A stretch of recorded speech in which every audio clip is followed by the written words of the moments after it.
The Bluestone family had it all: a respected father who served as a police officer, a radiant mother named Jill, and 4 beautiful children. Tucked away in a quiet neighborhood in Gravesend, Kent, they seemed like the kind of family everyone admired.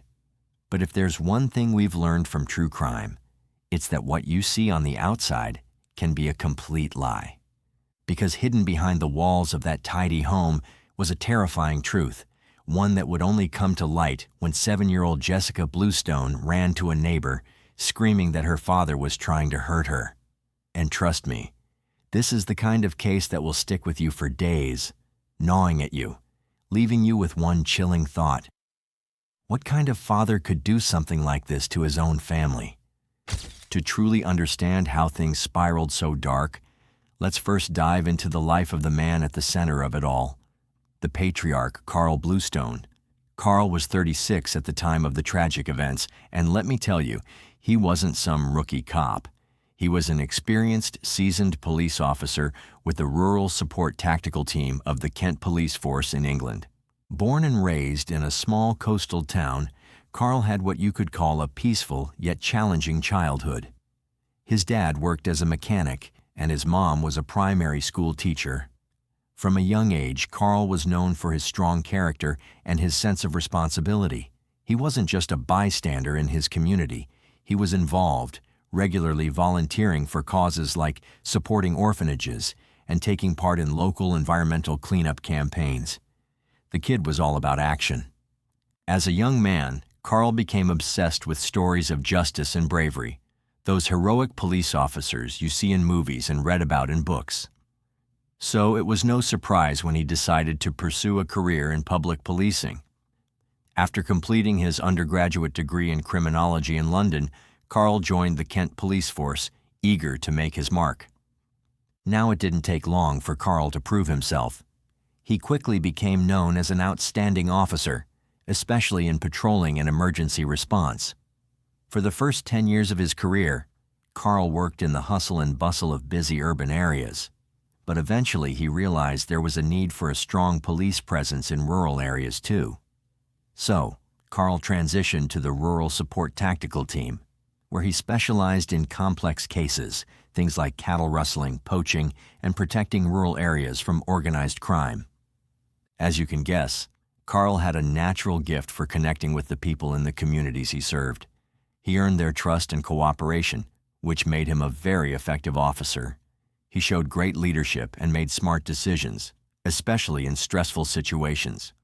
One of his biggest cases involved leading his team to take down a group involved in poaching rare animals, helping bring more than 10 people to justice. For Carl, being a police officer wasn't just a job. It was his way of standing up for what he believed in and protecting what mattered most to him. And of course, at some point, he must have thought, if I can protect an entire community, why not start building my own family? That thought slowly became a reality. In 1993, Carl's life took another significant turn when he met Jill at a social party in Kent. Jill, at 31, was a successful administrative officer at Basildon Council. With her intelligence, independence, and solid career, Jill was the kind of woman who naturally attracted attention. But it was Carl, with his calm demeanor and engaging conversational style, who really caught her eye. Carl, for his part, was immediately impressed by Jill's sharpness and strong sense of independence. She was the kind of woman who seemed to have everything together in life.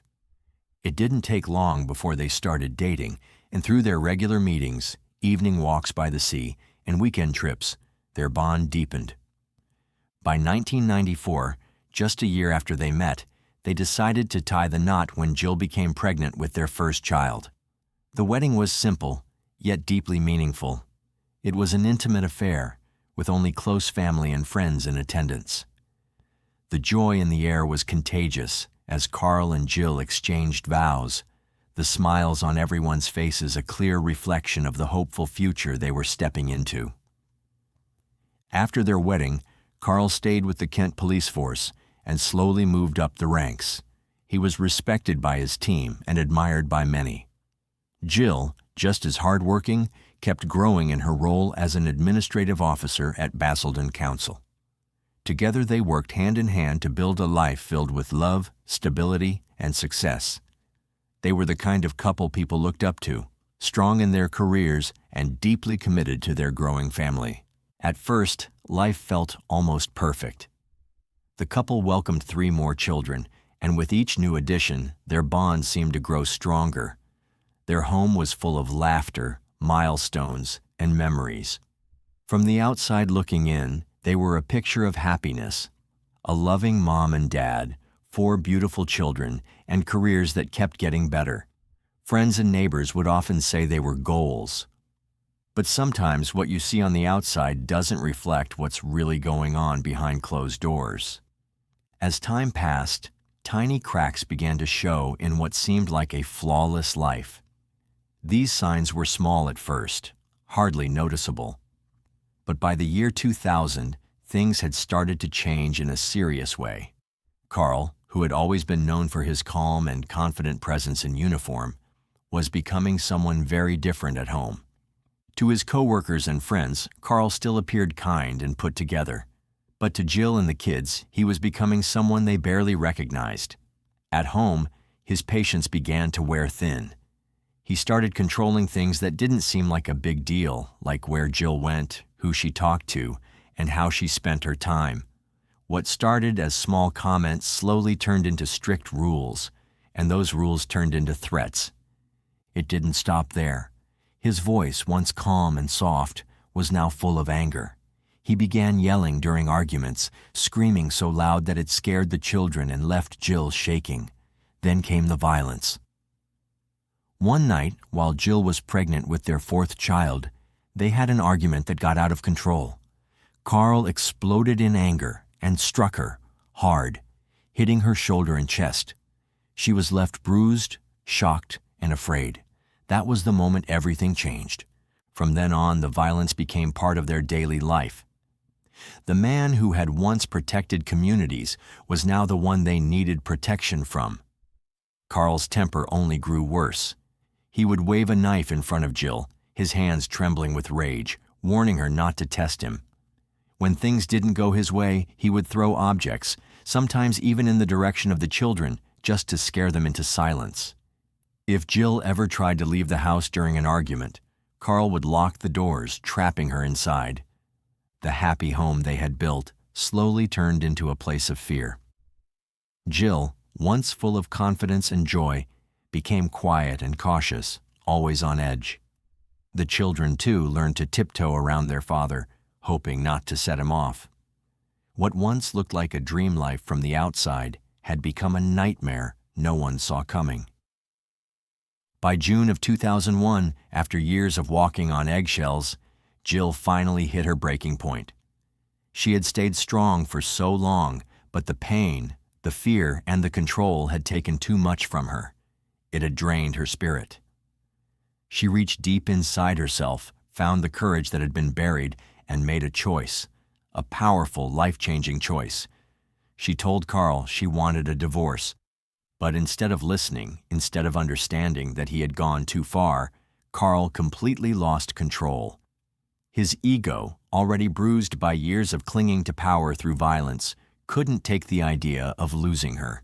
His rage exploded. He attacked Jill again, but this time it was worse, much worse. He wrapped his hands around her neck and began to choke her. Jill couldn't even fight back. She passed out right there in their home. It could have ended her life.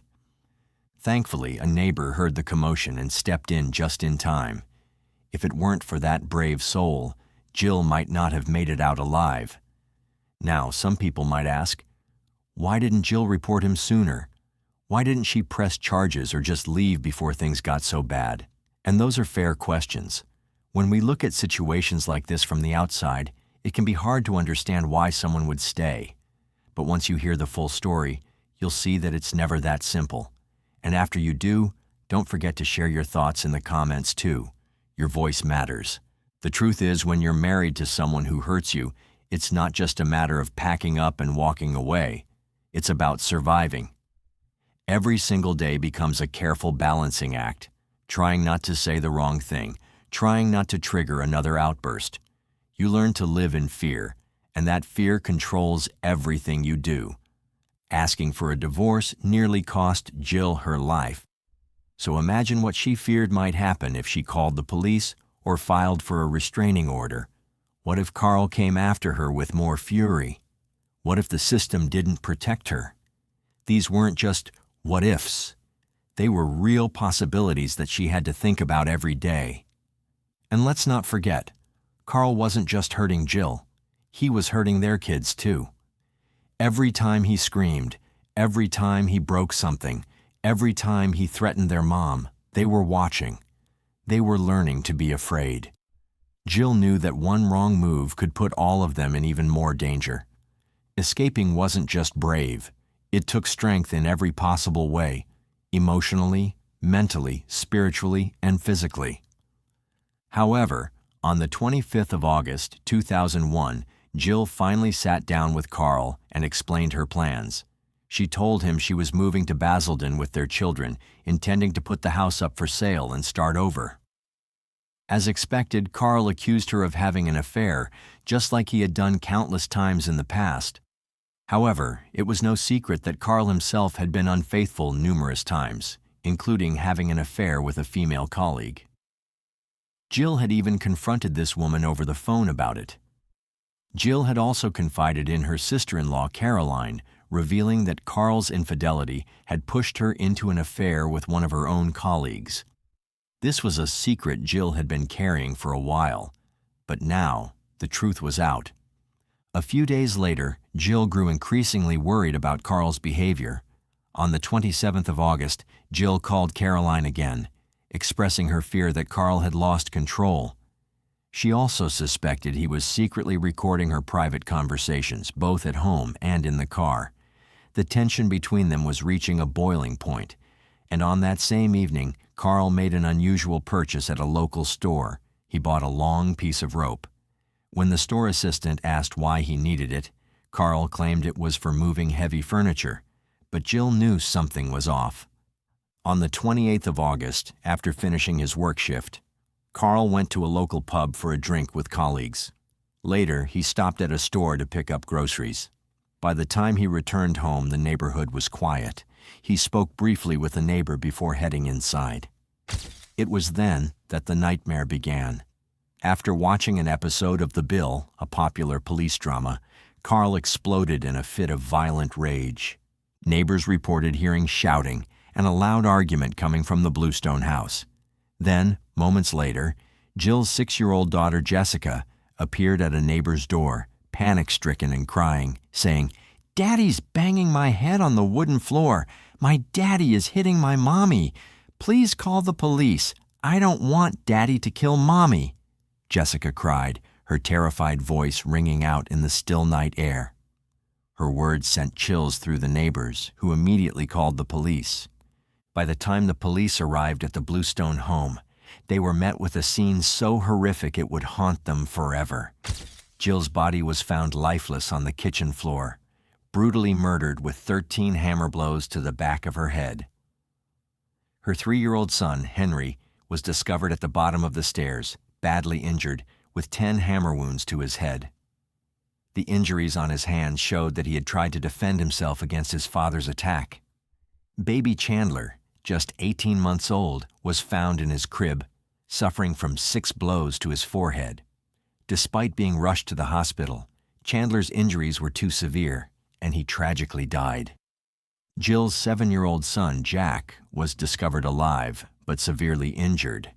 He was curled up in a fetal position on the bottom bunk of his bed.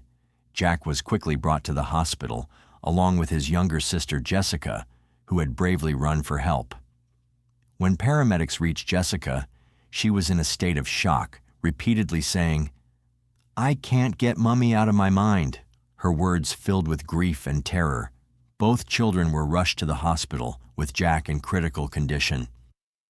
Meanwhile, neighbors had reported hearing strange noises coming from the garage. When police entered with flashlights, they found Carl hanging from a beam inside the garage. It was clear that Carl had taken his own life, a tragic end to a horrifying act of violence. Carl's death meant that he would never stand trial for the brutal murders of his wife and children, but an inquest was held to investigate the events leading up to that night. The inquest revealed disturbing details that raised questions about how the situation had been handled by the authorities. Jill had reported 4 separate incidents of domestic violence to the police, yet no action had been taken. In the first incident, Jill contacted the police after Carl had physically assaulted her during an argument. She had visible bruises on her arms and told officers that Carl had pinned her to the wall. She also mentioned that this wasn't the first time he had hurt her, but it was the first time she felt brave enough to make a formal report. However, instead of taking action, the officers noted it as a domestic disagreement and left the scene without arresting Carl or even issuing a warning. No follow-up was made. The second report came a few months later. This time, Carl had thrown a heavy household object, some sources say it was a chair, at Jill in front of one of their children. The child had been terrified and screaming, but again, when Jill called the police, the officers did not make an arrest. She told them she feared the violence would get worse, but the incident was again downplayed. Though it was more serious than the first, officers allegedly advised Jill to give it time or seek counseling. No protective measures were taken. The third and fourth incidents were the most serious. On both occasions, Jill had made formal complaints and even provided photographic evidence of her injuries, as well as statements from neighbors who had heard or witnessed Carl shouting, throwing things, and threatening Jill. In one instance, a neighbor told officers that they had seen Carl dragging Jill by her hair into the house. The police actually acknowledged the seriousness of these cases and forwarded them to the Crown Prosecution Service, which is responsible for deciding whether charges should be brought in criminal cases. But even though 2 full case files were submitted to the CPS, no charges were filed. The reasoning? It was claimed that there was insufficient evidence, or that Jill might not be a reliable witness because she had once briefly returned to Carl after an incident. No one seemed to consider that victims of abuse often feel trapped or manipulated and may stay out of fear or financial dependence.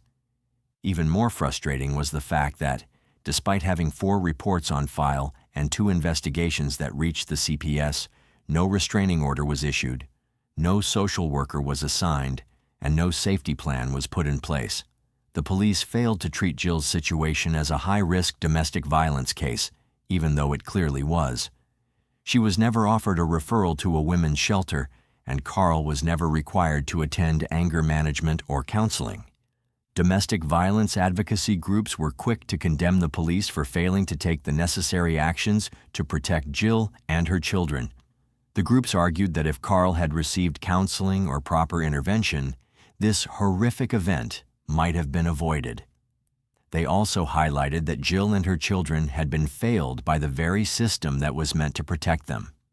The inquest concluded that Carl Bluestone's behavior had gone unchecked, and the tragic events that unfolded could have been prevented with the right support and intervention. Time and time again, we see stories like this, where the signs were there, but the system failed to act. But this time, it feels even more tragic. Because Jill didn't just have to fight her abuser. She had to fight the very system that was supposed to protect her. And in the end, that system let her down. So now I ask you, if you were in Jill's shoes, what would you have done? When the person hurting you wears a badge and no one listens, what then? It's a hard question, but one we should all think about, because stories like this are still happening today. Share your thoughts in the comments below. If you've made it this far, be sure to check out this next video. I think you'll enjoy it. Thank you once again for watching.